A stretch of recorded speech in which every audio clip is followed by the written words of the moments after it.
Alright, so the new chapter's here, and with the new chapter in the PTB, which is not live yet, I should mention that, is anime. Anime has now been officially added to Dead by Daylight.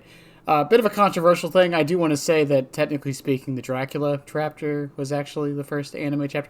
Anyways, so we have Ken from Tokyo Ghoul, who's been added in. Now, there's an entire podcast coming out that's going to be going over my thoughts on the idea of anime coming to the game in the first place. But if there was one to be added, I think Tokyo Ghoul was the best first choice. But let's talk about the power real quick. So the power is basically a combination of Legion and Wesker. I know I get on people for being reductive. This is just to make it simpler to explain. But you have a two-thing dash. You dash once, and then you can dash again and instantly go to the survivor and injure them, putting them in deep wound, putting you in rage as long as they're in deep wound. While in rage, you get 3 dashes, and you can cancel your power prematurely, which means the dash is very easy to injure people with and becomes a mobility tool to allow you to M1 to get the down. Strength-wise, this has been a weird thing because I feel like day one, a lot of people were saying he was terrible and not that good.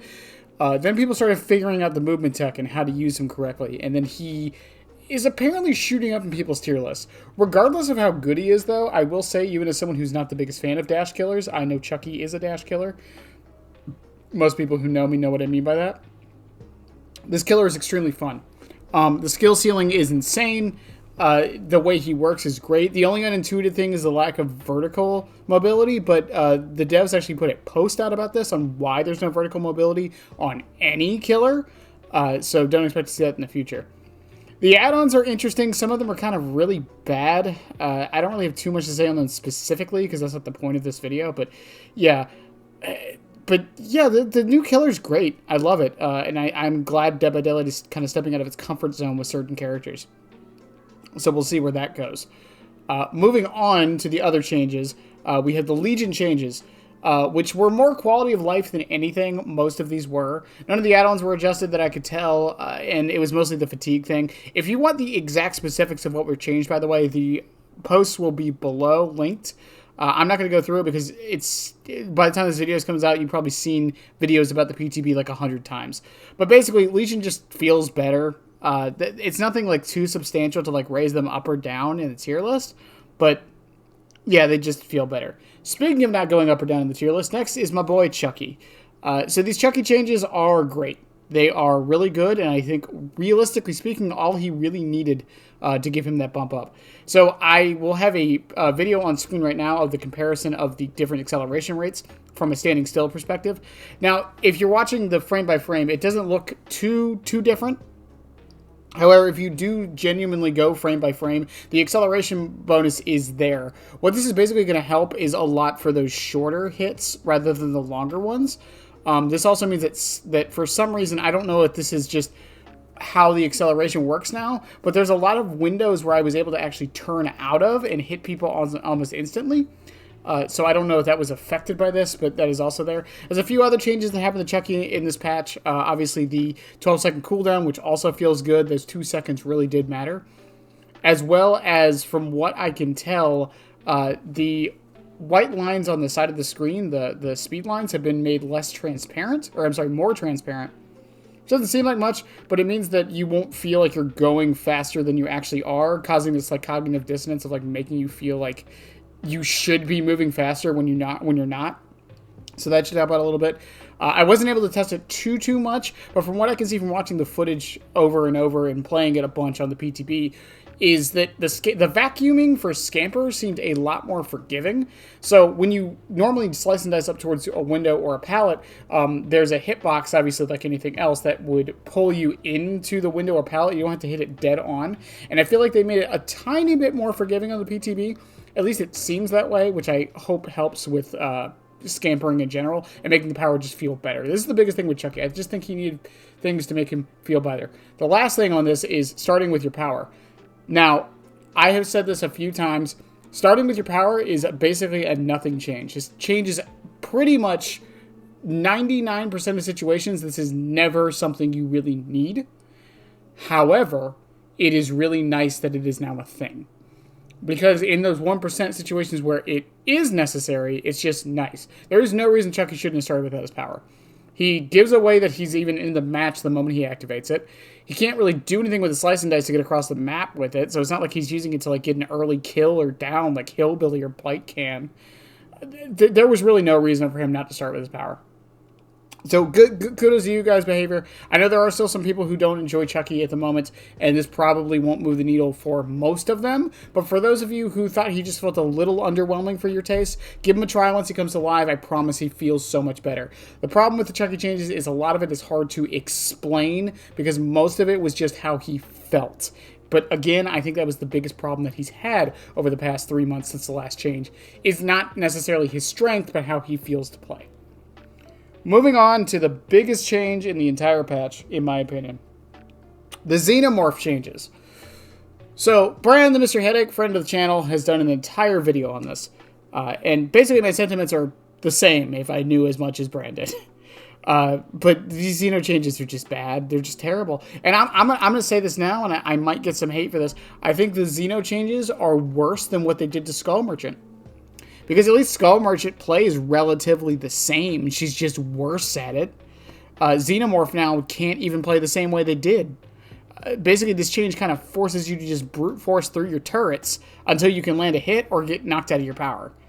That's really what this does.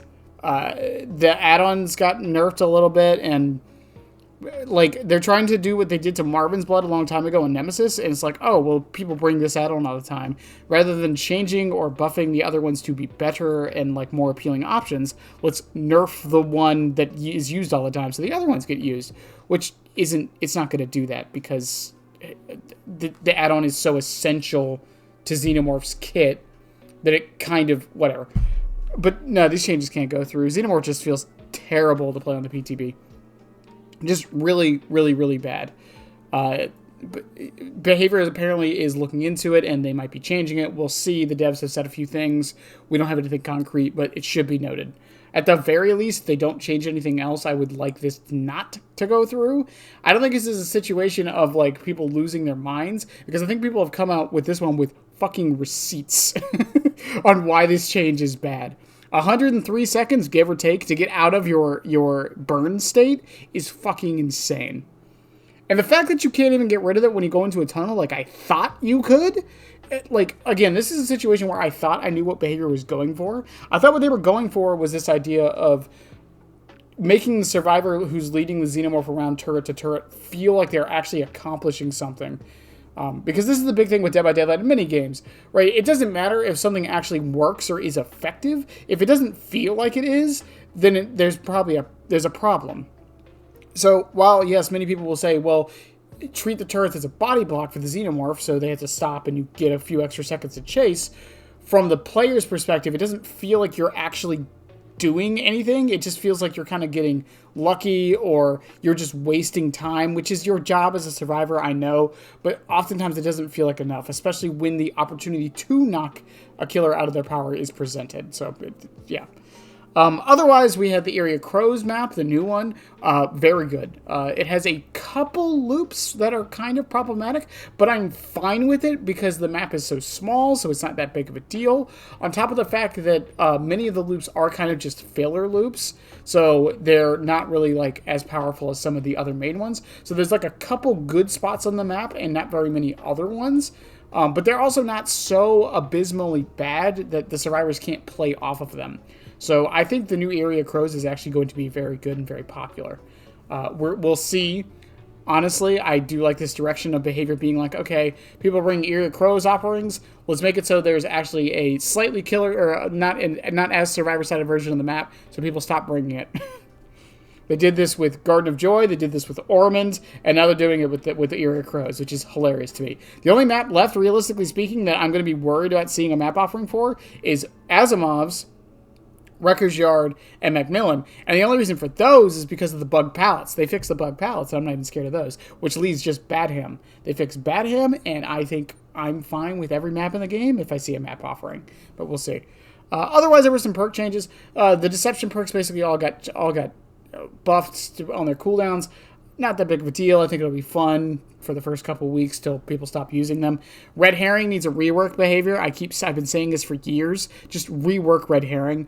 I don't care how much you buff this perk. It's never going to be good, and people aren't ever going to use it because it's just not worth it half of the time. Just rework it. I don't care if it's my rework. I don't care if it's someone else's. I don't care if you do what you did to Knockout, which is a good segue into Knockout. So the new Knockout, I am fine with this perk going live. This has been a contentious one for a lot of the community. This idea of a perk that, basically counters pre-dropping. The thing is, this perk is not going to be good on a lot of the killers. There's like 3 or 4 killers, Clown, Vecna, things like that are going to make the most use out of this. However, there's a few things with that. One, I think that's fine. I think we need more perks like that can only be used by a select few killers. We kind of had that a little bit with like things like Rapid and Save the Best for Last, right?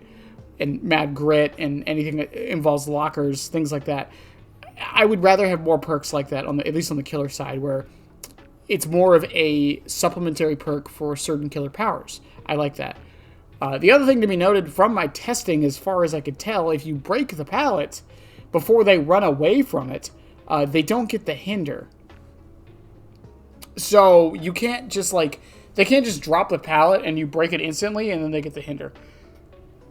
The other thing with this is, from the math people have shown, unless they are able to chain to a very specific tile right next to the one they just dropped the pallet at, you're only going to catch up to them about a second sooner or so, which, while can be impactful, is not the most impactful thing in the world. My biggest problem with the Knockout change is that it's not Knockout anymore. I don't know why this perk is called Knockout now. It has nothing to do with knocking them out. It's such a stupid nothing change, or reason to not like the changes, but it is what it is. But otherwise, this PTB was great, in my opinion. This is one of the best PTBs I've seen in a very long time from Behavior. I don't think I've seen a PTB this good, honestly, since the Vecna PTB. And that was so long ago at this point. Dracula's was good too, but this is probably the one I was having the most fun with. I had a lot of community members be able to help me test some things, so I couldn't get through the queue times and things like that. But it was great. But honestly, let me know what you guys think of the new killer, the Chucky buffs, the Xenomorph nerfs, the Legion buffs. Again, the Legion buffs were kind of nothing to me. They're good buffs, don't get me wrong. That's the thing with the Chucky and the Legion buffs. They are both extremely good quality of life buffs. That's what I'm going to call them, because I don't think they're going to move the needle. For Chucky in particular, I think he's low B on the tier list, and I do not think this change is going to move that at all. He might move a little bit, maybe to high and mid B or something like that, but he's not going to go any higher than that with these changes. Again, this is mostly just a feel-good quality of life buff for him, but we'll see how it goes. Behavior, also, props and kudos to your social media managers and whatnot. Y'all have been knocking out of the park, answering questions, giving people feedback, and just in general, just kind of being there as a voice for the community, which is something we haven't seen in a very long time from you guys. And it's just kudos. I give it when it's due, and I appreciate that a lot. Anyways, guys, I'm gonna head out. Tell me what you guys thought of the PTB. Love y'all. Have a good one, and yeah, bye. Subscribe, damn it. I'll be back. I always come back, and so should you, you moron.